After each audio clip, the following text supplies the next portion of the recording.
Okay, good afternoon. Thank you for being here. Late afternoon. I know I've got competition. Thank you for being here. I love you guys.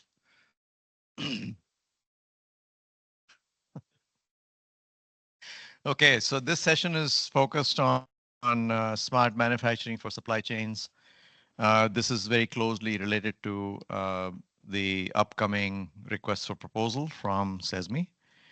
And it's part of what we are going to be doing as our CESMII 2.0 efforts under the DOE funded portion of it. So we are going to be issuing an RFP soon. The notice of intent went out a couple of months ago. I'm going to share a little more verbally, and all the details will be there in the RFP that comes out. The previous session focused on one part of the RFP, which was on the energy-focused industries. This focuses on supply chains. So, and then before I start, I will read this slide for the fourth time, but I have to do it. It's being recorded. Antitrust statement. All participants in this meeting, we need to be mindful of the constraints of antitrust laws. There shall be no discussions of agreements or concerted actions that may restrain competition. This prohibition includes the exchange of information concerning individual prices or any other competitive aspect of an individual company's operation. Each participant is obligated to speak up immediately for the purpose of preventing any discussion falling outside these bounds. I feel like I'm going faster and faster every time. So, okay, so going back to our strategy for scale and deploy, and under the DOE funded program, we will be looking at this block here where we are going from what has been done in the last 6 years in creating the building blocks and the playbooks, and then going after the scale and deploy piece of this. So take this engine that we've created. We are putting in more investment into it thanks to the DOE renewal that we have, which is half of this, and then create a momentum for scaling and deploying. And if you look at what we mean by scaling and deploying, I think you've seen this slide before. One of the pieces in here is to scale and deploy across the supply chain. So that's the focus of this particular session, but it could also apply to some of the other things we are talking about. So just because you're doing it in a supply chain doesn't mean that you're not also scaling from a functional standpoint or going from one factory to another, right? That's all sort of blended into each other. So the first thing I would like to do is to just go over the high level description of what the RFP will contain. So what we are asking here is to demonstrate, integrated SM solutions, but to have operational impact for two different supply chains. So, and this could be one large manufacturer or one OEM that can bring in up to 8 SMMs as part of their supply chain. And then use that as a use case to demonstrate that you can make operational impact through smart manufacturing. And there are some example industries here. Doesn't mean that we're going to limit it to that. If you have a great use case as part of the proposal, we'll certainly consider that. We would expecting to have 2 large projects, roughly about $1 million of federal money in it, matched by another 50% cost match there. So the partners need to bring in the other half. And the 2 projects need to be in 2 different supply chains, 2 different industries. We are expecting that to be slightly longer term. So, the projects may be 18 months to 24 months because of the nature of the use case. And that's okay. If it's shorter, that's fine. We're going to accept it, of course. But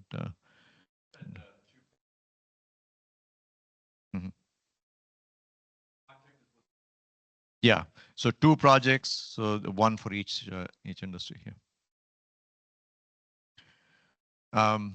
So that's really the high level aspect of the RFP. Now, I would encourage you to read the full RFP, which is going to come out in a few weeks. But if there are any immediate questions about it, I can verbally shed some light on it without without exposing what I'm not supposed to expose. So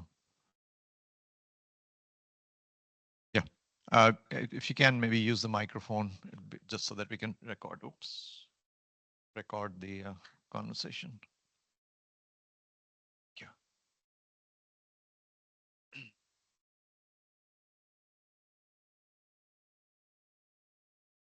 My question is a little bit about maturity in terms of, are you looking for projects where you have an OEM that has sort of started down the path and they're looking to expand that? Or are you looking for someone who is, or a group that is maybe just beginning the path of engaging their supply chain? Kind of which? Yeah, it could be either.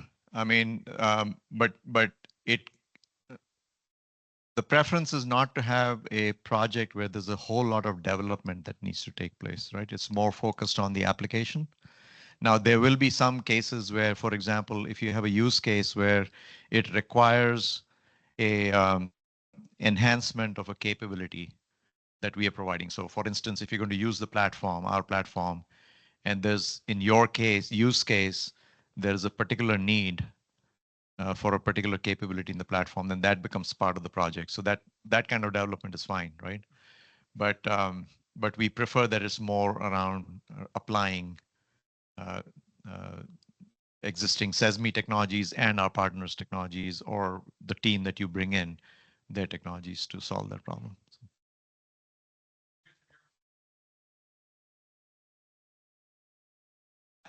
Is the use of your platform a requirement? Um,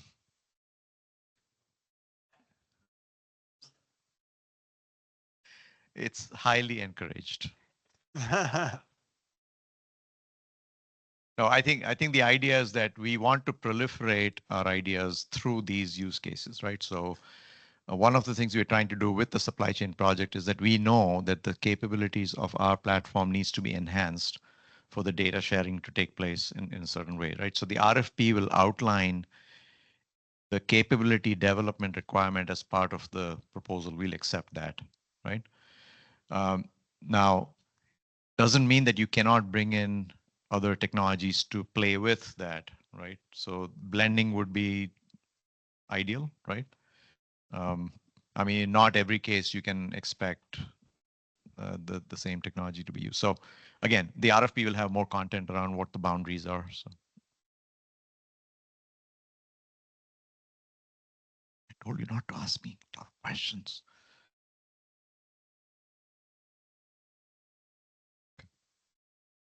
All right. So that's the flavor of it. And then what I'm going to do now is to just ask you that of these 4 or 5 items in here, which one of these use cases are prevalent in your industry? And if you're not from industry, that's okay. You may have enough knowledge about this to be able to answer it. So.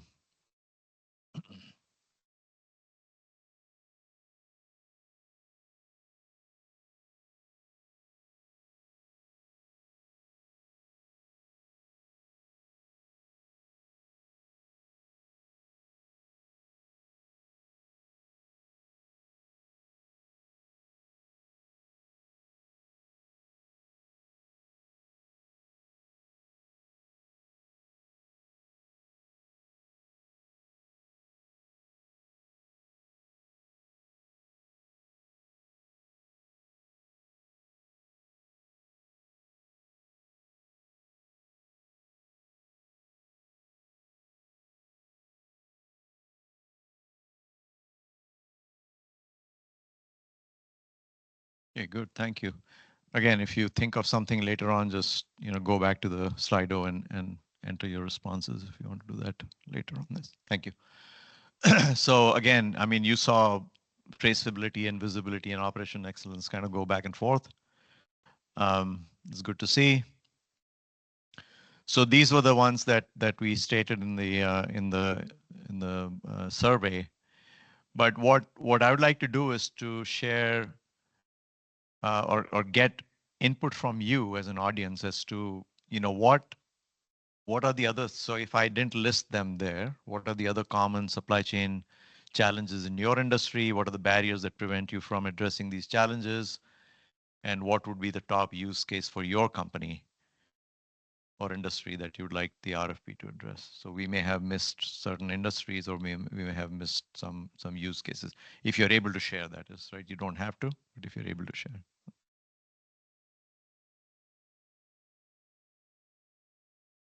Wants to volunteer? Go ahead. Would you mind noting down? Yeah, another common use case we see often is sustainability. So a lot of companies have, zero carbon zero emission requirements they're trying to meet in 2030 or 2035 or whatever, but a lot of it's not their own energy consumption. It's the supply chain that's feeding into them, and having an understanding of what raw materials and what energy footprint they have. And so the supply chain around sustainability and being able to measure that and ultimately what that impact is a fairly common use case I've seen. Yeah, and I would suspect that depending on what industry it is, that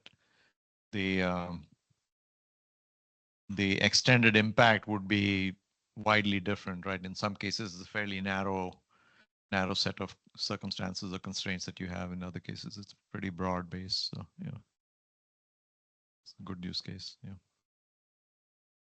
Yes, sir.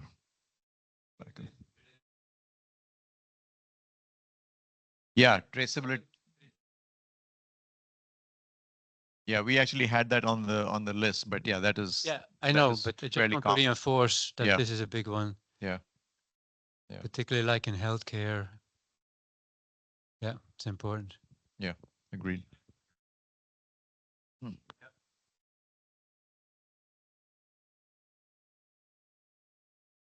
I think there's another aspect to this where, traceability has kind of two flavors, right? One is from a product standpoint, right? To be able to trace what was happening. So that's the digital thread in a way. But the traceability also has to touch upon the processing side of things, right? You can't ignore that piece, because in the end, you want to be able to optimize the individual processing as you're looking at the traceability of the product. So.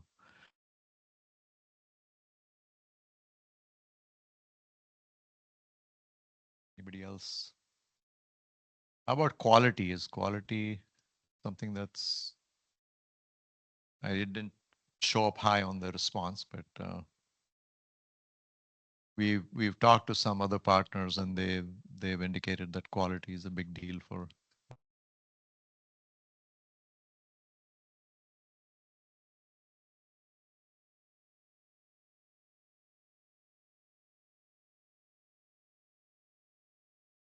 Yeah.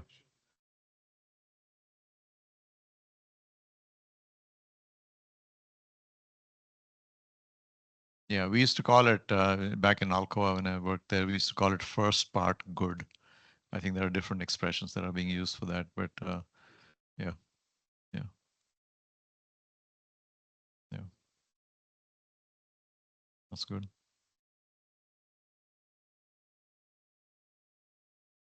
Okay. Well, unfortunately, that's really all the content I had actually. So it's a short case. I was expecting audience.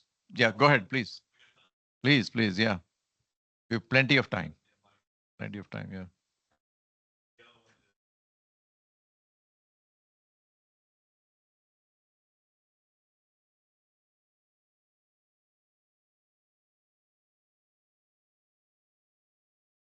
But maybe your supplier is then buying from a supplier that's coming from an embargoed country, and so it's that second or third layer deep of the supply chain, and knowing where the raw materials are coming from.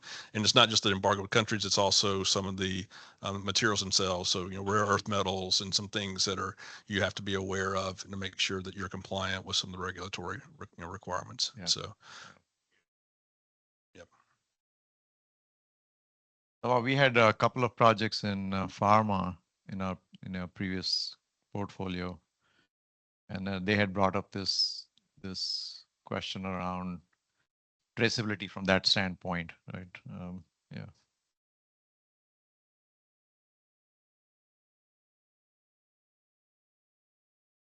You can talk about lead time.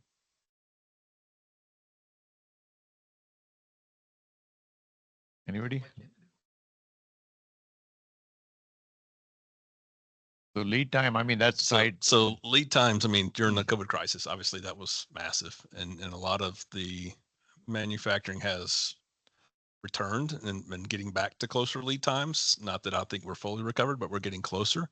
But also the behavior that we're seeing is it's a very short-lived memory of certain industries where they learn hard in the hard way during the COVID lead crisis they couldn't get parts, and so they adopted their manufacturing to plan ahead and be more transparent of what they needed as far as raw materials and things like that, and moved away from the just-in-time mentality. And it's I can already see it coming back where companies are going very much back to that just in time mentality, and there's got to be a balance there, right? You have to plan ahead, but also you want to be as efficient as possible. So striking that balance. And if we get back to that JIT completely and we have another disruption somewhere, then we're right back into the same position. And we didn't learn the lesson if we allow that to happen. So.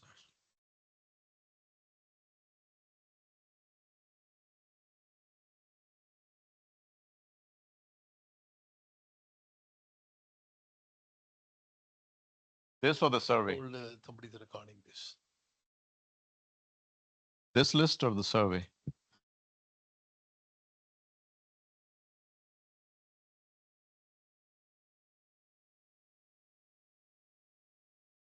Is that what you're looking for, Craig?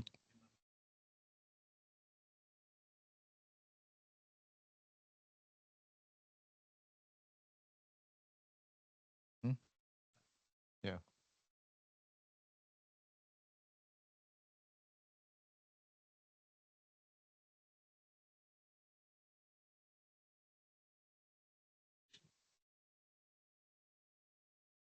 Yeah. Protection of information is something we're seeing also, especially in defense and aerospace, where they want more, OEMs want more information, but then also certain of the actual production information is itself controlled technical information simply by function of what it is and the application that it's being used for. Yeah. And therefore you have to be really careful about how you structure that and how you share that and how you manage it. Mm-hmm. And then and then if you're flowing that down to your supply chain and making sure that they have those things in place, because you as the prime would be liable for. Yeah. Yeah. Yeah, no, that's definitely a challenge. I mean, when we talk about things like visibility and traceability, right? There's a balance. What type of information can you actually get from your supply chain and what they consider to be close to heart, right? In terms of their IP and trade secrets and all that stuff. That's always going to be a challenging thing to do. But I think with the types of technologies that we're dealing with today, it's always possible to layer those sufficiently so that you can still meet both those constraints. So yeah.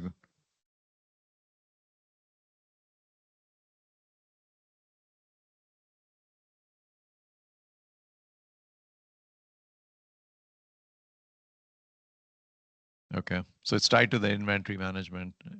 It's tied to inventory management. Yeah, and I think that's, yeah. I mean, a lot of these I mean, they're not necessarily independent, right? I mean, they all kind of blend into each other, but there's always going to be a priority. So if you go, I mean, some of you are from manufacturing, so that you have to justify the return on investment, what you go after, and what's the top thing that the management is going to be excited about. So, right now, if it's quality, then that's what you have to use. But then as you're addressing quality, you're also addressing some of the other parameters. So.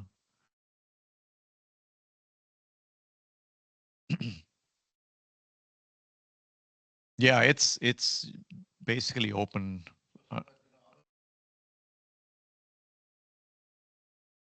I think it's going to be open. I'll make sure that. Yeah.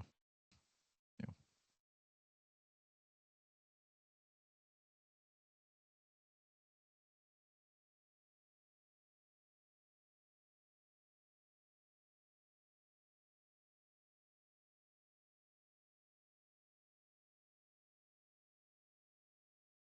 Can I volunteer you to do that?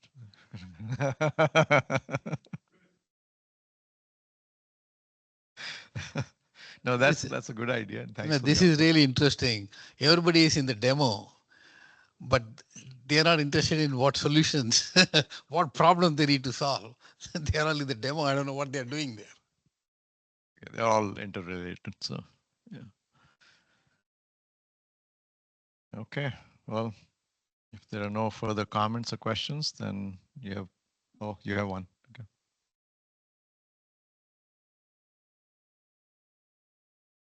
Correct.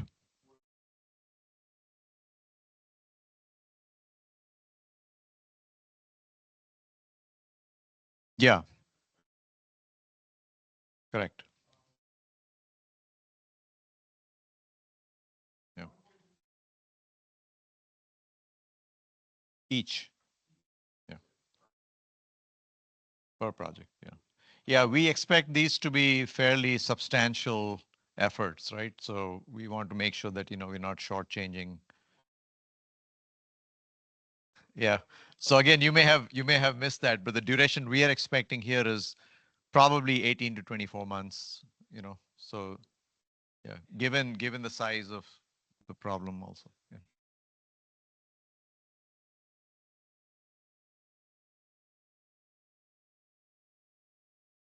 So the requirement is that the manufacturer either has to lead or have a fairly significant role in the project. So as a systems integrator or a consultant, you can lead it, but the role of the manufacturer has to be fairly substantial. They have to be either they can submit the application or you can submit on your behalf. Yeah, that's fine. Yeah. Yeah. But the commitment from the manufacturer has to be pretty solid. So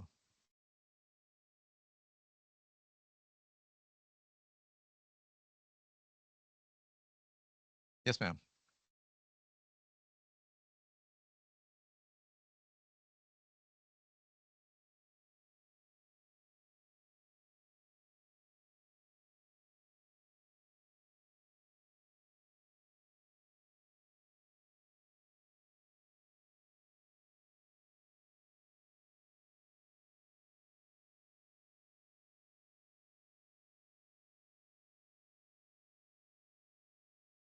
Actually, no. I mean, we are encouraging people to come in.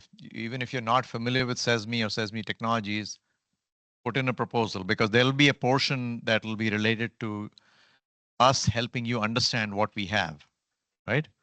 So yeah, yeah,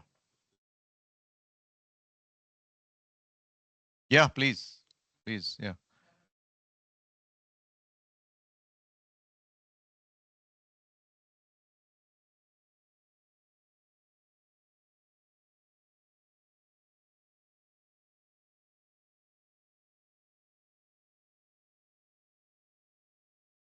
yeah.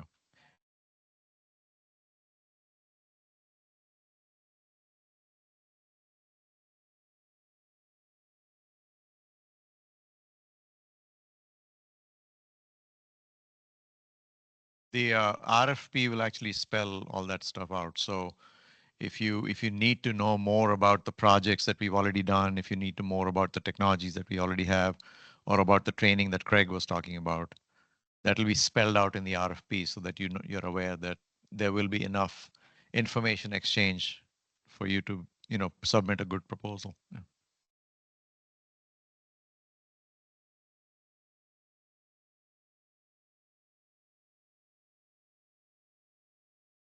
Define costs for the train for the training part. No, the training part happens when we've selected the team, right? So if your team is selected, then we take the responsibility of training, and then you basically run your project. Yeah, yeah. It's that support is coming from us. Yeah, yeah, yeah.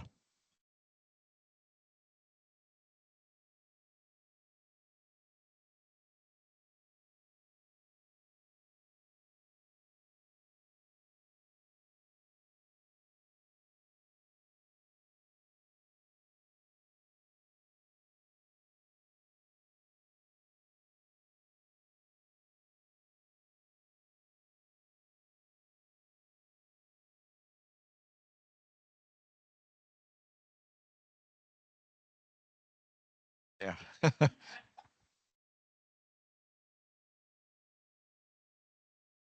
Yeah.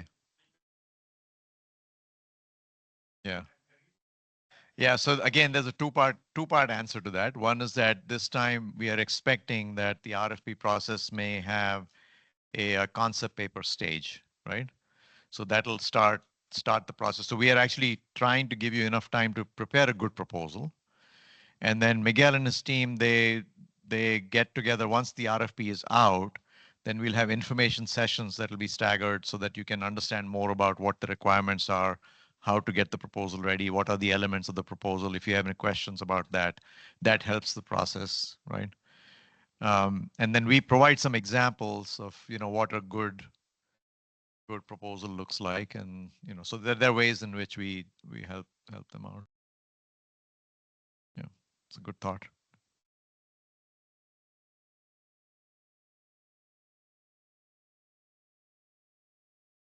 Okay.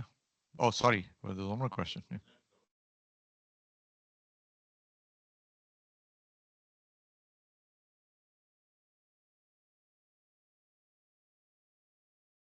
So the project duration, we are expecting anywhere from 18 to 24 months, up to no more than 24 months. Yeah.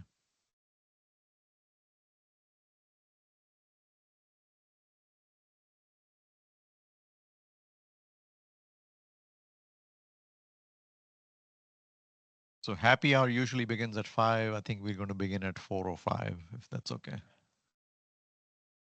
All right. Thank you for your time and attendance here. Appreciate it.